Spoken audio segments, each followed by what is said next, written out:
Bonjour à tous, on se retrouve aujourd'hui pour une recette de pain allégé en gluten.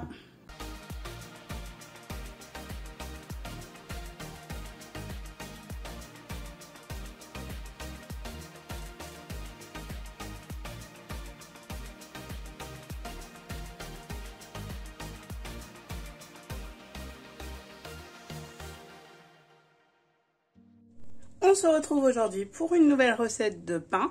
Cette fois-ci, on va faire un mix entre sans gluten et avec un petit peu de gluten.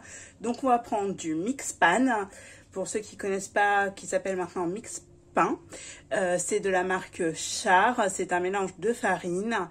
Et on va prendre aussi du petit épeautre. Donc cette recette convient aux intolérants au gluten, par contre pas à ceux qui sont cœliaques.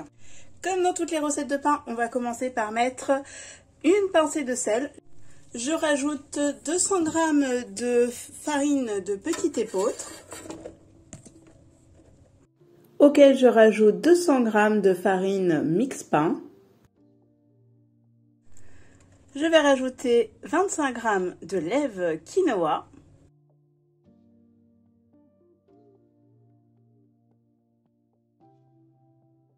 Pour cette recette, je rajoute 400 g d'eau que je vais faire tiédir, 400 g parce que j'ai mis 200 de farine de petit épeautre et 200 g aussi de farine mix pain.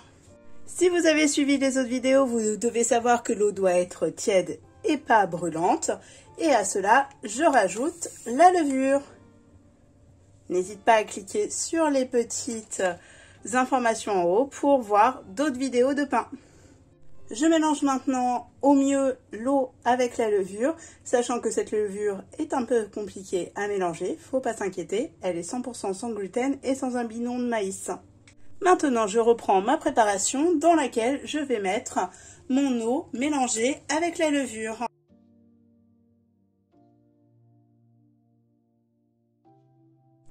La recette est bientôt terminée, j'ai plus qu'à rajouter une cuillère à soupe d'huile d'olive. Vous pouvez bien sûr utiliser l'huile de votre choix. Je vais maintenant enfourner ma préparation dans ma machine à pain sur le programme sans gluten qui permettra de tourner la pâte, de la lever, de la retourner, de la relever et de la cuire. N'hésite pas à t'abonner si tu veux voir d'autres recettes. Je parle également de cosmétiques et de lapin. De retour après la cuisson, on voit qu'on a un pain beaucoup plus épais que d'habitude. C'est dû au petit épeautre. Le petit épeautre, pour rappel, a un petit peu de gluten, donc c'est pour ça qu'il est déconseillé à ceux qui sont cœliaques, mais qui peut convenir à des personnes intolérantes au gluten. Et du coup, comme on a mis 200 g de chaque, on voit que là, l'épaisseur n'a rien à voir avec les autres pains. Je vous laisserai aller voir la petite vidéo, par exemple du pain 100% farine de riz ou 100% farine de sarrasin. Et du coup, on voit que déjà, il se tient beaucoup mieux aussi. Là, il y a beaucoup moins de fissures que sur les autres. Donc, et puis...